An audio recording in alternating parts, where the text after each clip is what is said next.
A former opponent of Mike Tyson's, Roy Jones Jr., has thrown his name into the mix to be the next big-name boxer to try his hand at knocking out the polarizing YouTuber-turned-prizefighter Jake Paul.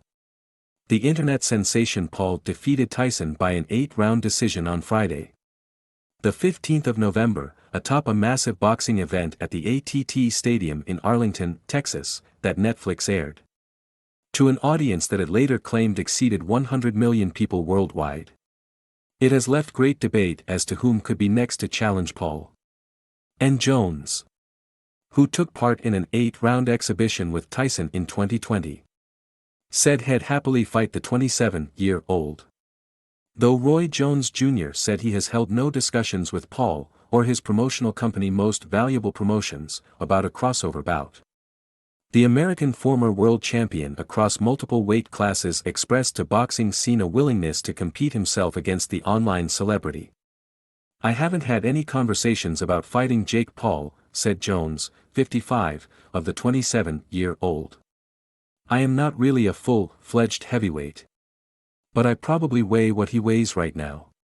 It wouldn't be hard to match his weight, I guess. They do catch weights. So I'm sure we could figure out the right weight."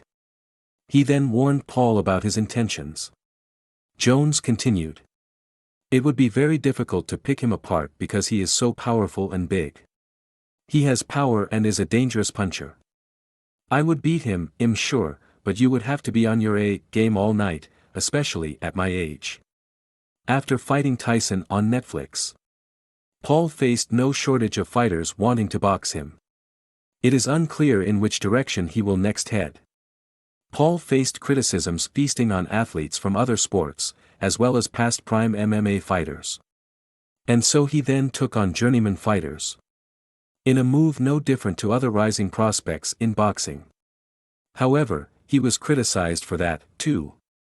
The criticism only escalated when he lured Tyson into the ring despite a 31-year age gap, to ensure he maximizes the eyes on his pay-per-view events.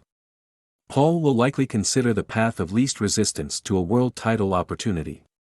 One of boxing's world sanctioning bodies even suggested they'd ratify a world championship bout between Paul and the former middleweight champ Julio Cesar Chavez Jr. Julio Jr. recently lost to Anderson Silva in a crossover bout, and, though he'd be Paul's toughest test, he'd likely remain a beatable opponent.